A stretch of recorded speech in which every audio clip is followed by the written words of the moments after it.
Assalamualaikum warahmatullahi wabarakatuh. Kembali lagi di channel Radio Horor. Untuk kisah kali ini masih melanjutkan dari kisah yang sebelumnya. Sebuah kisah yang diambil dari Wattpad, dari tulisannya Cikumunya. Sebuah kisah yang berjudul Rumah Dinas.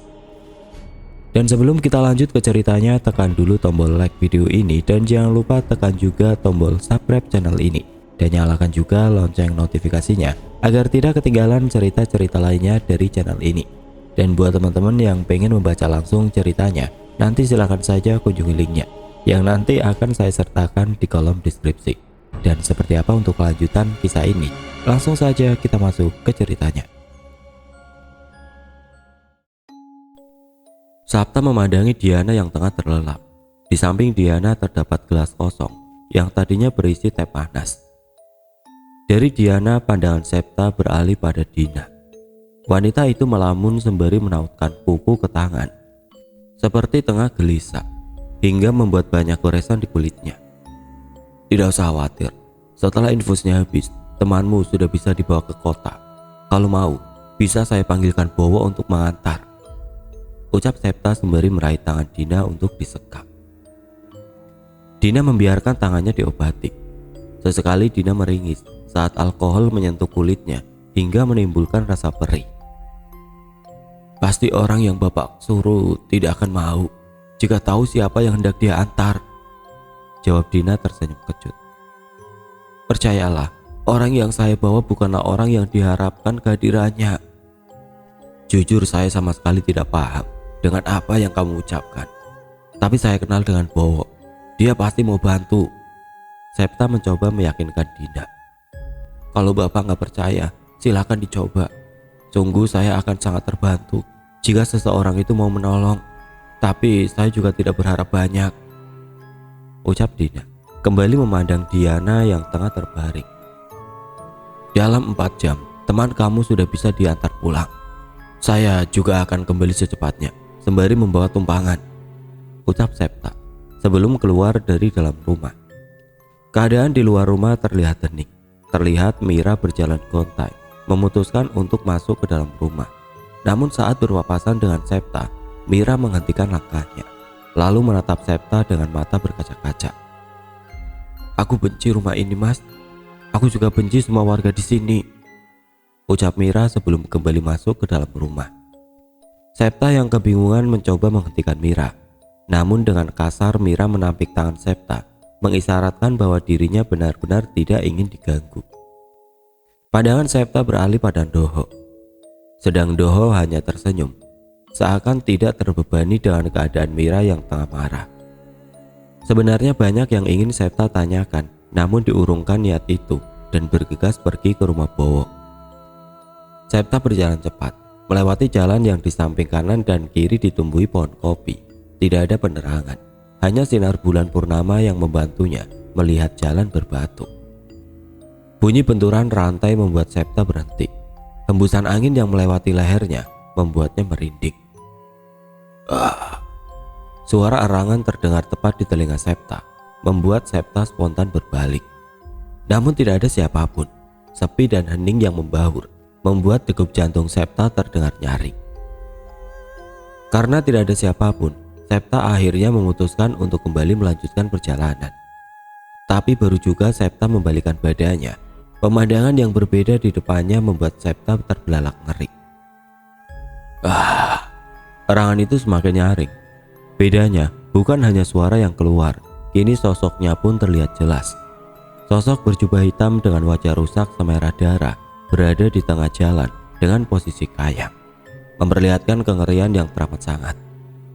Suara benturan rantai dari tangan dan kaki sosok itu kembali terdengar kala sosok itu mulai berjalan mendekati Septa dengan posisinya yang terbalik. Jangan ikut campur, teriaknya sembari terus mendekat. Teriak Septa saat sosok itu berada tepat di bawahnya. Sosok itu menganga dengan darah yang terus keluar dari mulutnya.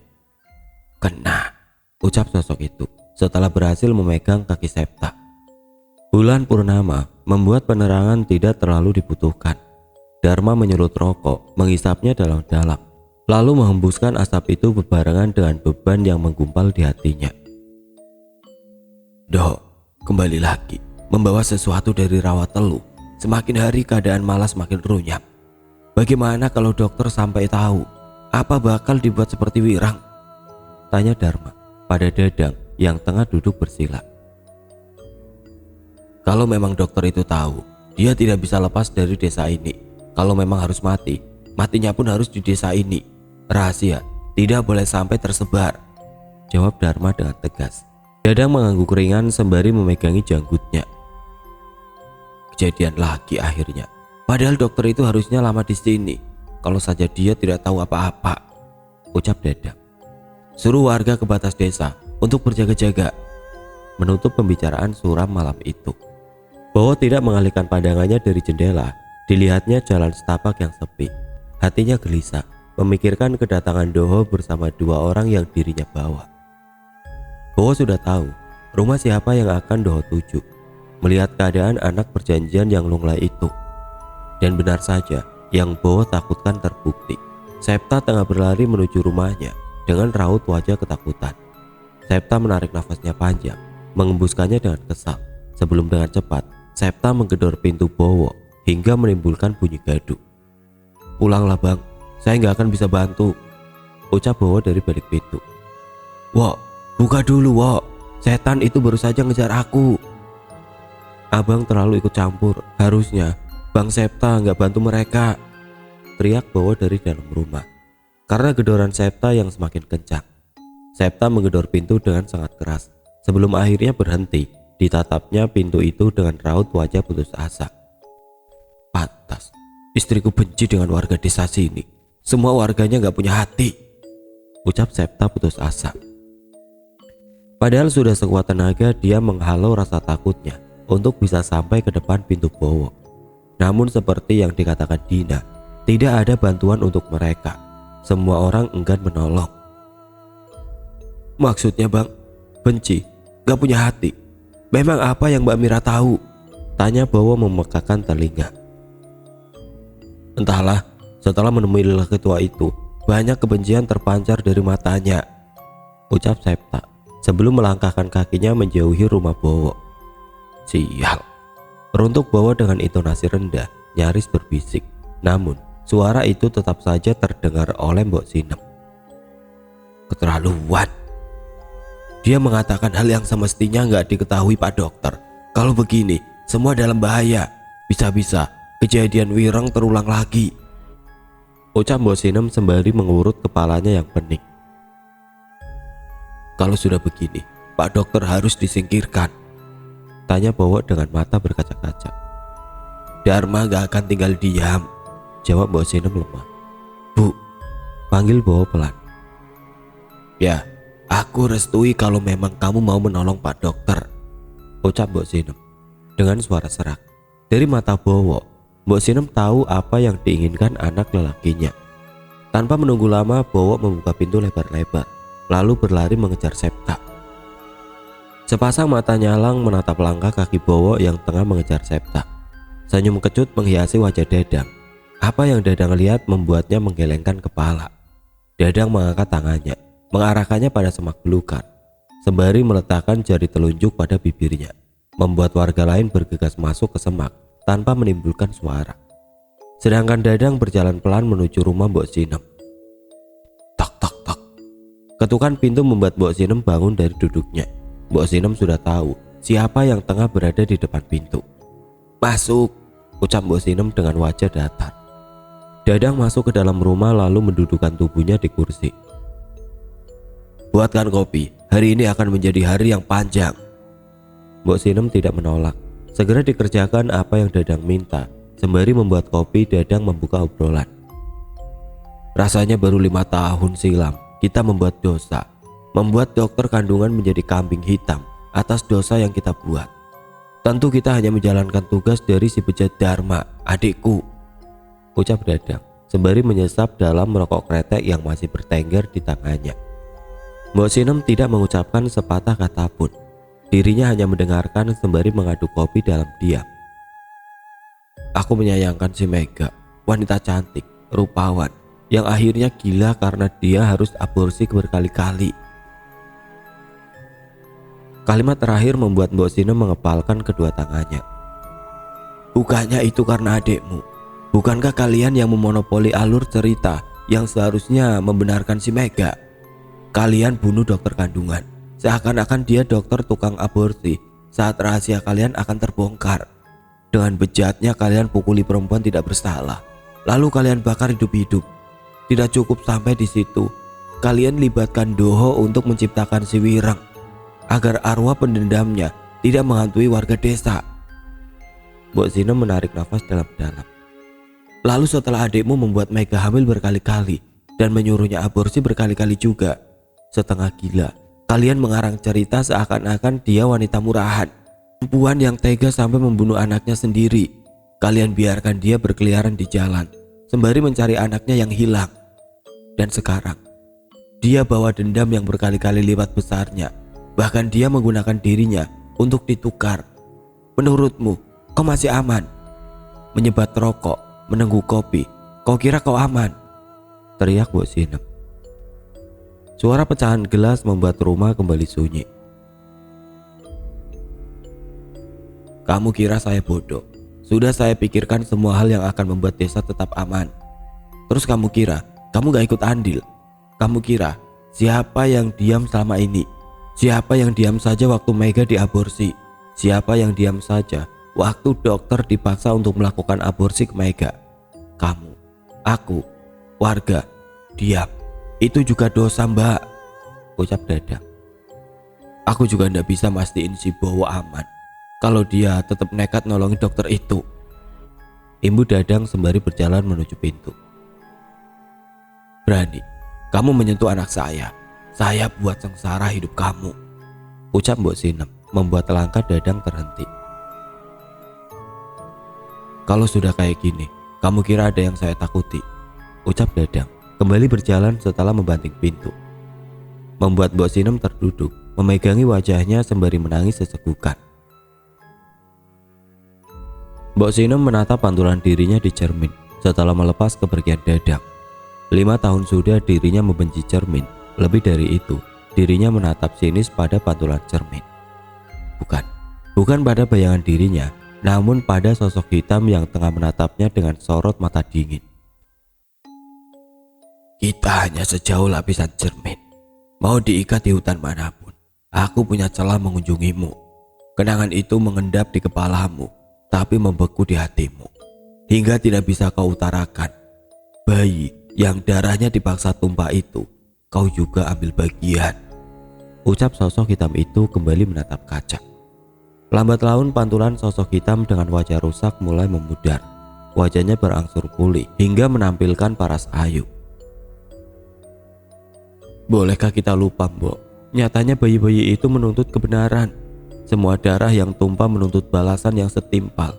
Jangan ada yang mati lalu seakan-akan dia hitam sepertiku, ucap sosok itu sebelum benar-benar menghilang. Digantikan dengan segerombolan anak yang menatap Mbok Sinem dengan pandangan menuntut. Mati, ucap anak perempuan yang menggunakan jaket berwarna biru, satu-satunya anak yang tidak telanjang. Mbok Sinem menutup mulutnya kala bayi-bayi semerah darah mulai merangkak menaiki badannya yang gemetar.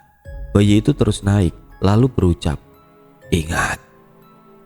Gelap, Mbok Sinem seakan disuguhi potongan-potongan memori yang sudah usang. Memori yang menyuguhkan potongan dosa yang dia lakukan. 5 tahun silam, Widuri mengenakan sarung tangan karetnya, memandangi Mega yang tengah kesakitan. Obatnya sudah bekerja, membuat bayi dalam kandungannya meregang nyawa. Gimana? Kamu harus cepat bunuh bayinya sebelum warga curiga sama saya, ucap Dharma kasar. Kalau nggak mau warga curiga, harusnya jangan melakukan lagi. Ini sudah kelima kali bayi si Mega digugurin. Mas Dharma, nggak mikir ya? Plak. Tamparan keras mendarat pada pipi Widuri. Tatapan Widuri melotot, seakan sudah muak dengan semua permainan kotor Dharma. Kalau nggak mau nurut apa kata saya sebarkan apa yang sudah kamu lakukan sama Dadang, ancam Dharma. Saya sudah muak dengan permainan licik kamu. Adik kamu yang memperkosa saya. Kamu juga yang mengancam akan menyebarkan berita itu terus menerus. Kamu ancam saya supaya saya ikut andil dalam permainan kotor kamu. termasuk mengaborsi anak Mega. Ah, saya nggak peduli. Kamu singkirkan anak itu sekarang juga, bentak Dharma. Mbok Sinem menguping dari balik pintu sebelum masuk membawa satu bokor air hangat. Saya sudah gak mau ikut permainan kotor ini. Persetan semuanya, ucap Widuri bergegas pergi dari dalam rumah. Tapi baru juga membuka pintu, terlihat warga beramai-ramai datang dengan wajah penuh amarah. Dokter setan, tukang aborsi, teriak warga penuh amarah. Di belakang warga terlihat Dadang yang tengah menatap Widuri dengan senyum sinis. Dharma yang mendengar hal itu pun bergegas lari, lalu merengkuh badan Widuri dengan sigap. Aku sudah memergokin duluan. Widuri mau menggugurkan bayinya si Mega, ucap Dharma, membuat Widuri menatap tajam pada Dharma. Bohong, dia dalangnya, teriak Widuri. Apa ada penjahat yang mau ngaku? Pasti cari kambing hitam kan? Ucap Dadang, menyulut kemarahan warga. Sengkuni, teriak Widuri, menatap Dadang dengan pandangan penuh amarah. Sedangkan Dadang tersenyum puas melihat warga mengerumuni Widuri, menjambak rambutnya, memukul wajahnya, menendang badannya.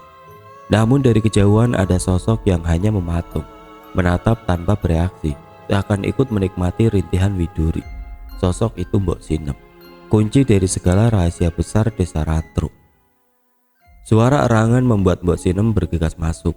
Suara itu membawa Mbok Sinem pada sosok Mega yang tengah memegang anaknya. Bayinya sudah lahir dengan badan membiru penuh memar. Seperti itulah bayi yang dilahirkan Mega, terlahir mati karena efek obat yang ditengguknya. Tapi kali ini ada yang berbeda. Mega terus menyenandungkan lagu sembari mengelus kepala anaknya. Mbok Sinem yang penasaran pun mendekat, dan alangkah kagetnya saat Mbok Sinem melihat wajah bayi yang tengah membuka matanya, menandakan kalau bayi itu masih hidup. Jangan, Mbok, pinta Mega dengan suara lemah saat Mbok Sinem mengulurkan tangannya. Ini untuk kebaikanmu, ucap Mbok Sinem. Tangannya mengarah pada kepala si bayi. Tatapan keduanya bertemu, namun bayi itu tidak bersuara, hanya memandang sosok yang menatapnya dengan penuh kebencian. Klek. Suara patahan tulang terdengar nyaring, membuat Mega menatap Mbok Sinem dengan tatapan anak. Anakmu juga gak akan hidup lama. Lebih cepat dia mati, lebih cepat juga masalah ini berakhir dengan baik. Baik untuk siapa? Untukku, Mbok. Untuk anakku. Dia masih nafas, Mbok. Dia masih lihat aku. Apa harus setiap masalah harus berakhir dengan hilangnya nyawa? Tanya Mega dengan tatapan nanar. Untuk sebuah rahasia, tentu saja harganya mahal. Kadang ada seseorang yang harus dihilangkan agar semua berjalan sesuai keinginan. Kamu harusnya tahu, menjadi simpanan orang berada membuatmu kehilangan banyak hal. Saya hanya mempermudah urusan. Seperti kamu, menjadi pelayan orang berada, saya harus siap melakukan banyak hal, ucap Mbok Sinem. Suaranya terputus saat banyak orang masuk ke dalam ruangan. Warga menyeret Mega. Setelah bayinya diambil oleh warga, hukuman untuk Mega adalah pemasungan. Penggoda harus dikurung supaya bisa menjadi momok untuk setiap keluarga desa Rantruk. Dadang menatap Widuri yang sudah babak belur. Darah membasahi wajahnya, banyak dari giginya patah. Sebagian kulit wajahnya juga ruam dengan luka yang terus mengeluarkan darah. Diapain ini? Tanya salah satu warga. Dadang nampak berpikir, hukuman apa yang pantas untuk perempuan lancang yang terus mengancam untuk membongkar aibnya. Ditatapnya perempuan yang kesadarannya hampir hilang. Baju putih yang dia kenakan sudah serupa darah. Rambutnya pun acak-acakan. Namun semua itu seakan belum cukup. Ganti bajunya dengan baju hitam. Baju putih tidak cocok untuk perempuan macam dia. Perempuan tukang aborsi tidak boleh memakai seragam dokter, bahkan pada hari kematiannya, jawab Dadang tersenyum sinis. Warga mengikuti kata-kata Dadang. Tidak ada satupun yang membantah ataupun mengasihani perempuan yang tengah terkapar di tanah. Tidak lama baju Widuri berganti dengan jubah hitam yang membuatnya terlihat semakin mengerikan. Setelah ini apa? Tanya Dharma menatap adiknya dengan kagum. Pasung dia di hutan, biarkan dia mati secara perlahan, biar dia merasakan setiap serangga yang menggigit badannya, masuk ke dalam kulitnya, lalu membuat membusuk sebelum kematian itu sendiri. ucap Dadang, membuat Widuri melemparkan tatapan kebencian pada Dadang. Mbok Sinem mematung, didekapnya bayi itu dalam gendongannya. Biar bayi ini aku saja yang menguburkan, ucap Mbok Sinem. Warga mengangguk paham. Bayi itu ditinggal dan hanya Mega yang dibawa. Sisanya mengikuti Dadang dan Dharma menuju hutan kayu mati. Bu, panggil Bowo, memperhatikan punggung Mbok Sinem. Semua bakal baik-baik saja, ucap Mbok Sinem. Air mata mengenang di pelupuk matanya. Tangannya bergetar hebat. Tidak menyangka hanya karena ingin posisinya aman darinya sampai membunuh bayi itu dan membiarkan Dharma lepas begitu saja. Maafkan Mbok ya Cak Ayu, imbu Mbok Sinem sembari mengelus bayi yang masih bersimpah darah sebelum akhirnya dikuburkan pada pohon pisang di belakang rumah, berbaur dengan kerangka lain yang sudah lebih dulu menyatu dengan tanah. Erang Widuri saat rambutnya terasa seakan lepas dari kepala.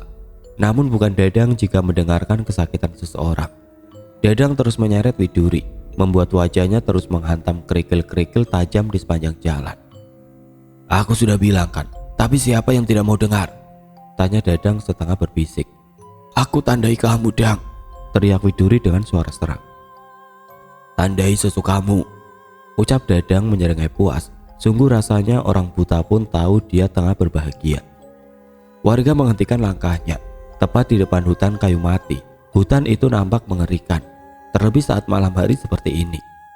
Siapkan pasungnya dan bantu aku bawa perempuan gila ini ke dalam hutan, ucap Dadang membuat warga bergegas masuk, membuka jalan.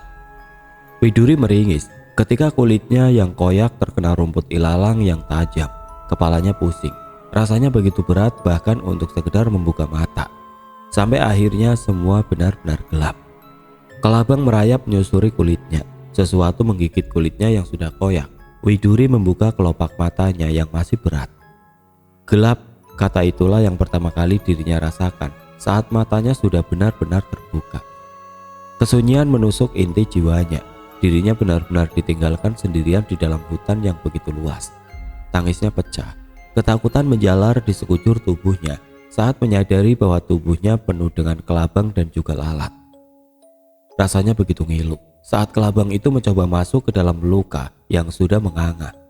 Tolong aku, teriak Widuri, menggema ke seluruh hutan tanpa bisa didengar. Sakit, rintihnya. Dirinya tidak bisa bergerak. Rantai mengikat tangan dan kakinya.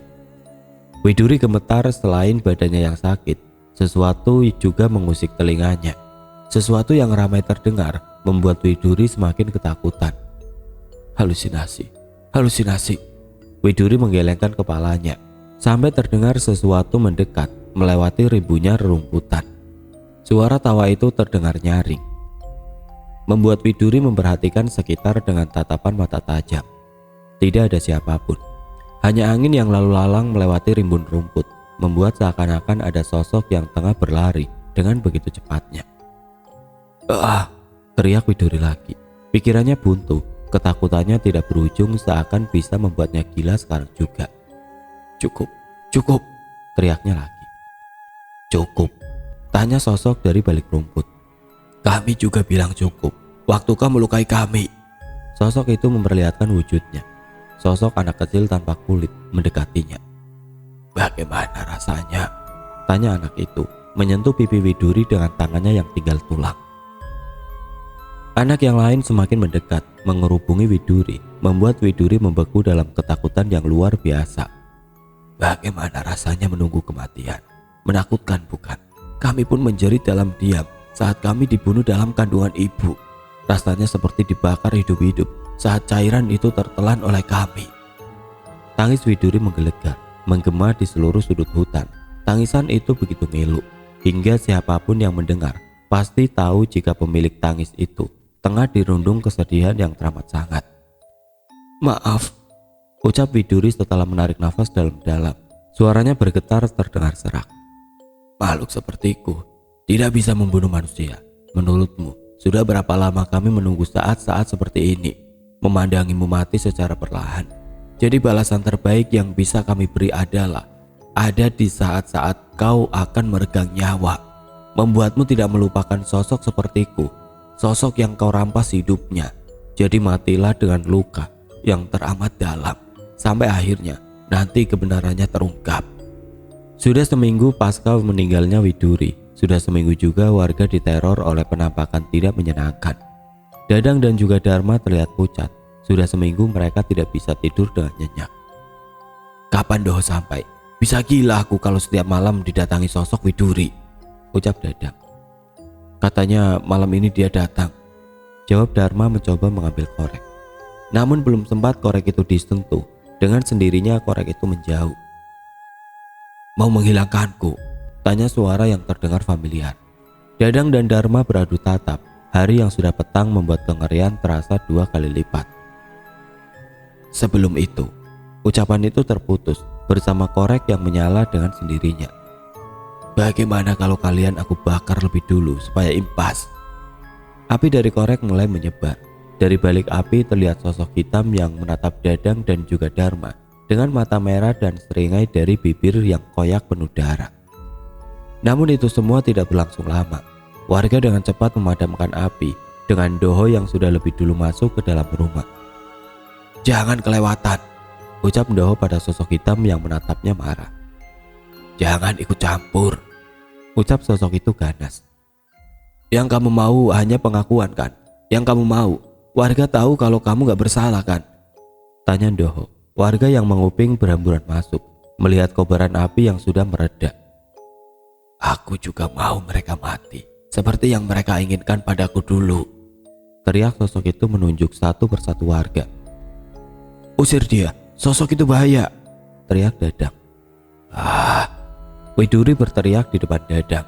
Semakin kesal dirinya, semakin buruk pula rupanya. Teriakan itu begitu keras, begitu ngilu, memperlihatkan mulut Widuri yang semakin lebar hingga bisa menelan Dadang jika bisa. Kerongkongannya sampai terlihat dengan kelabang yang keluar dari mulutnya. Doho yang dari tadi enggan karena tahu alasan kenapa wujud Widuri bisa sampai sedemikian rupa, kini mengambil alih. Dibacakannya sesuatu yang mengikat, dan ikatan itu hanya bisa dibuka dengan nyawa manusia. Karena warga mengira orang yang tidak akan memberikan nyawanya pada Widuri adalah orang yang sangat membencinya, diambillah darah Mega sebagai pengikat. Roh ini akan aku ikat di hutan.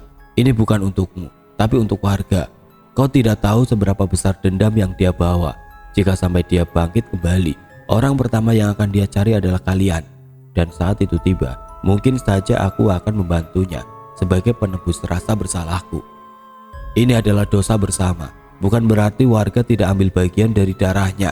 Pembalasannya akan merata, ucap Doho membawa roh itu kembali ke hutan. 5 tahun setelah matinya Widuri. Sudah lama, Widuri hanya menjadi legenda di desa Rantru. Setidaknya sampai Mega membawanya kembali. Nyawanya dia pakai untuk membebaskan ikatan. Kini Wireng berkeliaran di desa dan Doho sudah tidak mau ikut urusan. Mega tidak akan sampai senekat itu jika tidak bertemu dengan dokter yang baru datang kurang dari 1 minggu. Maka dari itu, jika Wireng harus diikat kembali ke dalam hutan bersama si Mega, sudah pasti dokter dan istrinya adalah 2 orang yang akan diambil nyawanya. Karena kebetulan sekali mereka mengetahui rahasia desa Rantru dan mereka tidak boleh keluar dalam keadaan selamat, ucap Dharma. Awal dari rencana yang mengerikan. Bowo terus mengejar sosok Septa yang sudah menjauh, tanpa sadar jika banyak mata tengah mengintainya dari balik rimbunya pohon kopi. Nafas Septa sesak saat dirinya sudah sampai di rumah. Rumah terasa aneh. Seluruh ruangan terlihat kosong. Tidak ada siapapun di dalam rumah. Mira, panggil Septa dengan suara keras. Namun tidak ada satupun suara yang menyaut. Tidak ada sama sekali. Mir. Suara Septa tersekat saat seseorang menutup mulutnya dari belakang. Ini aku bang, ucap Bowo, memperingatkan Septa untuk tidak berteriak. Katanya kamu gak mau bantu, tanya Septa. Tanya nanti saja, kita mesti keluar dari rumah ini secepat mungkin, pinta Bowo. Tapi Mbak Mira pasti sudah lebih dulu pergi, jawab Bowo. Septa mengangguk, lalu secepat mungkin keluar dari rumah. Septa tidak banyak protes saat Bowo membawa Septa masuk ke dalam hutan. Bukannya melewati jalan setapak yang biasa mereka lewati. mencoba membaur dengan rimbunya rumput sebatas dada, mencoba hilang dari banyaknya mata yang memperhatikan mereka dari jauh. Keringat membasahi wajah Mira. Sudah lebih dari 20 menit Mira berjalan melewati hutan. Ditambah perutnya juga tidak sedang dalam keadaan yang baik. Rasanya perutnya seperti diremas. "Kenapa?" tanya Ndoho yang berjalan di belakang Mira, memperhatikan seperti ada yang lain padanya. Mira menggelengkan kepalanya, seakan-akan semuanya terkendali. Tidak ingin merepotkan orang lain, karena dilihatnya Dina juga tengah sibuk memapa Diana. "Kenapa kamu membawaku?" tanya Mira dengan suara berat. "Karena kasihan pada sosok di dalam perutmu. Sepertinya sudah kau nantikan cukup lama," ucap Ndoho dengan tenang. "Di dalam perutku?" tanya Mira lagi. "Bayi," ucap Ndoho yang membuat Mira menghentikan langkahnya, beralih menatap Ndoho lekat-lekat. "Pertahankan," imbu Ndoho, membuat bulir bening mengalir dari kelopak mata Mira. Suara pada semak-semak membuat mereka terjaga, memperhatikan sekitar dengan seksama. Sampai sesuatu dari arah semak-semak menampakkan dirinya. 3 orang dengan masing-masing parang di tangannya, wajahnya ditutup menggunakan sarung. "Perempuan itu tidak boleh pergi dari desa ini," ucap salah satu warga. "Lalu bagaimana dengan 2 orang yang aku bawa?" tanya Ndoho dengan nada tenang. "Kita nggak ada urusan sama mereka. Urusan kita hanya denganmu dan perempuan itu." Ndoho mengangguk paham. Di dekatnya Diana dan juga Dina, sebelum akhirnya mengucapkan kalimat perpisahan. "Baiklah, kalau begitu kita berpisah di sini. Jaga baik-baik anak perjanjian itu dan sampailah di kota dengan selamat," ucap Ndoho pada Dina. "Aku mau bermain sebentar." Ibu Ndoho sebelum melepas kepergian 2 gadis yang tadinya ikut bersamanya. "Ayo, kalau begitu," ucap Ndoho pada warga terheran. Penolakan atau semacamnya tidak Ndoho lakukan. Sebaliknya dia begitu tenang. "Aku gak mau, aku mau pulang," teriak Mira sembari memegang perutnya yang terasa sakit. Ndoho mendekat, didekatkan mulutnya pada telinga Mira. "Kalau kamu mau pulang tanpa ikut saya terlebih dahulu, kamu bisa mati," bisik Ndoho dengan penuh penekanan lalu jalan mendahului Mira. Malam tidak pernah semengerikan malam ini. Nafas Septa memburu tatkala sesuatu seperti tengah mengikutinya dari belakang. Terlebih jalanan yang becek menimbulkan bercak suara dari sendal jepit Septa. "Lepas sendalnya, Bang," ucap Bowo saat sekelebat sinar senter melewati rumput di sebelah mereka. Septa tidak banyak tanya. Dia lepaskan sendal itu lalu dengan sekuat tenaga, Bowo berlari sembari menarik Septa. Bukan membaik, suara tubuh yang melewati rumput membuat semua mata mencari sumber dari suara tersebut. Suara langkah kaki ini bukan hanya milik Septa dan juga Bowo, namun berasal dari warga yang sudah menunggu kedatangan mereka. "Mau lari kemana, Wo?" tanya salah satu warga yang sedari tadi menunggu di perbatasan desa. Warga itu tersenyum licik sembari keluarkan celurit yang tadinya tergeletak di tanah. "Orang ini gak salah, Pak. Dia gak ikut campur," ucap Bowo meyakinkan. "Jelas salah, karena dia, Mega menjadi nekat. Karena dia juga Wireng kembali meneror desa." "Tapi dari awal yang salah itu," ucapan Bowo terputus. "Dharma, warga sudah tahu yang sebenar-benarnya jauh sebelum kejadian ini. Tapi yang sudah terjadi bukankah tanggungan semua orang? Kamu pun melakukan ini untuk menebus kesalahan ibumu kan? Kalau memang benar keinginanmu untuk menebus kesalahan ibumu, kamu harus mencari seseorang untuk mengembalikan keadaan. Dan orang yang aku maksud ada di belakangmu." Bowo nampak berpikir, membuat Septa semakin kalut karena suara langkah yang lainnya sudah semakin dekat. "Kamu harus tahu, kita butuh dia untuk mengembalikan keadaan. Kalau tidak, kita bisa kena teror seumur hidup." Septa mencoba untuk pergi mendahului Bowo saat mendengar suara langkah kaki warga yang semakin dekat. Sampai saat tangan Bowo mencengkram tangan Septa dengan kuat. "Wow!"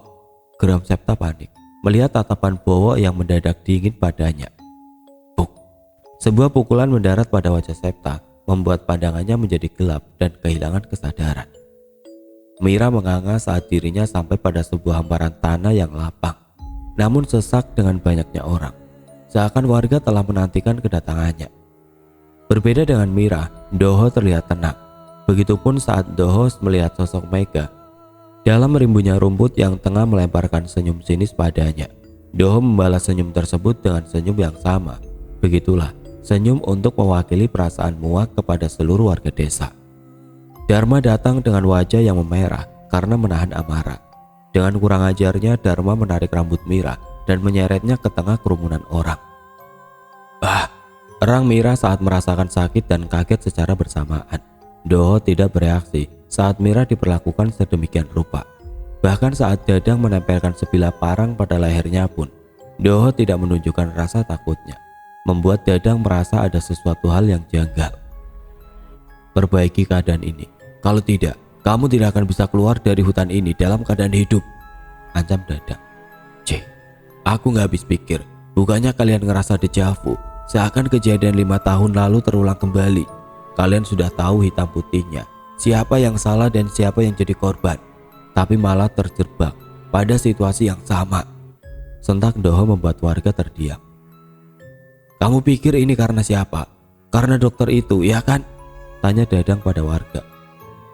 "Kita hanya ingin damai," ucap salah satu warga. Doho hanya menggelengkan kepala. "Kalau ingin damai, aku tunjukkan damai yang sebenarnya." Doho memejamkan matanya, mulutnya bergerak seakan tengah melafalkan sesuatu.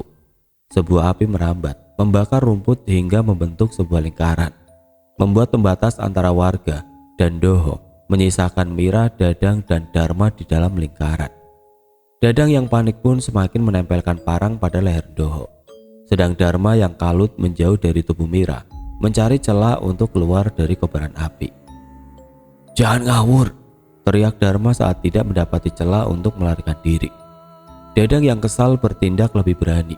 Digoreskannya sedikit kulit leher Doho, membuat Doho menatapnya dengan tatapan tajam. "Kamu kira mempan?" ucap Doho sembari mendekatkan parang itu pada lehernya, menggores lehernya sendiri dengan sekuat tenaga. Namun parang itu hanya melewati kulit Doho tanpa meninggalkan goresan sedikit pun. Parang itu terjatuh, membuat Dadang mundur secara perlahan sampai sesuatu bersentuhan dengan punggungnya, lalu membuatnya berhenti. Dadang membalikan badannya, lalu mendapati Mira menatapnya dengan senyum menyeringai. Dadang gemeter tatkala melihat mata Mira yang berwarna putih keseluruhan. Tawa Mira menggelegar. "Giliran udang," ucap Mira, menjambak rambut Dadang hingga membuatnya tersungkur ke tanah. "Siapa kamu?" tanya Dadang sembari berteriak. Mira tidak menjawab. Diseretnya tubuh Dadang hingga tergores kerikil tajam. "Sudah ingat?" tanya sosok itu sinis. "Sudah ingat," teriak sosok itu saat wajah Dadang sudah tepat di depan api. "Widuri," ucap Dadang tidak percaya. "Benar, ini aku," ucap Mira kembali meraih wajah Dadang yang sedikit terkelupas. "Wajah ini dulu menatapku dengan kebencian, seakan aku barang yang tidak berharga," imbu Mira sembari mencengkram kuat rambut Dadang. Semakin lama wajah Mira berubah menjadi sangat menyeramkan. Mata Mira menjadi hitam pekat, dengan urat hitam di seluruh wajahnya. Ampun," teriak Dadang saat wajahnya kembali didekatkan dengan api. "Aku juga dulu minta ampun, Dang," ucap Mira sembari menarik mundur kepala Dadang. "Tapi apa kamu mau dengar?" teriak Mira kembali mendekatkan wajah Dadang ke dalam api. Dadang tidak bisa berkata-kata. Api melahap wajahnya dengan cepat, membuat wajah itu meleleh, hangus, hingga membuatnya terbunuh saat itu juga. "Aku mati lebih mengerikan darimu," ucap Mira, lalu tatapannya beralih pada Dharma. Dharma yang melihat kejadian itu bergetar ketakutan. Didekatinya Doho lalu bersujud di kakinya, mengharapkan bantuan untuk terakhir kalinya. "Tolong, aku gak boleh mati. Apa saja akan aku beri kalau kau mau nolong." "Aku tidak bisa menolong," ucap Doho tenang. "Bapak," suara itu membuat Dharma mengalihkan pandangannya. Teriak Dharma saat melihat anak bayi yang bersimbah darah dengan kondisi badan yang tidak utuh. Bayi itu terus merangkak mendekatinya, dan di belakang bayi itu terlihat sosok Mira yang tengah menggendong salah satu bayi itu. Widuri, aku gak salah. Itu semua kesalahan Dadang," rintih Dharma meminta belas kasihan. "Aku Mega, Mas, dan bayi-bayi itu anakmu. Dia mau bapaknya ikut mati." Tawa Mira kembali menggema. Enggak, ulang Dharma terus mundur hingga badannya menyatu dengan api itu sendiri. "Aku memang tidak bisa membunuhmu, tapi aku bisa menyerang rasa takutmu hingga kau sendiri yang memilih mati. Ucap Mira melihat badan Dharma yang masih bergolak dalam kobaran api, sampai akhirnya badan itu berhenti bergerak, menandakan bahwa tujuannya sudah berakhir. Doho kembali menggerakkan bibirnya, hingga lambat laun api itu mereda dan hilang. Warga menatap kejadian itu dengan wajah tidak percaya, juga ketakutan teramat sangat. Mega keluar dari tubuh Mira. Alat yang dia gunakan sedari tadi membiarkan Mira tergeletak di tanah. Mira tidak perlu tahu apa yang terjadi. Begitupun Septa yang baru saja datang dalam keadaan tidak sadar, bersama sebagian warga yang telah melewatkan kejadian besar. Kutukannya sudah selesai. Kalian termaafkan karena ketidaktahuan kalian sejak awal kejadian kelam itu dimulai. Walau begitu, dosa yang kalian tanggung tetaplah ada. Dosa dari mulut yang bungkam saat tahu kebenaran yang terjadi, bahkan ingin menutupi kebusukan dengan bangkai yang baru. Kini semua harus dikuburkan secara layak. Semua yang sudah menjadi mayat harus menyatu dengan tanah. Ucap Ndoho menatap satu persatu warga desa, termasuk wajah Bowo yang begitu merasa bersalah. Kamu antarkan mereka ke perbatasan desa. Itu penebusan yang setimpal untuk wajah yang baru saja kamu hantam sampai dia kehilangan kesadaran. Imbun Ndoho sebelum akhirnya berjalan pulang, hingga badannya hilang ditelan kegelapan malam.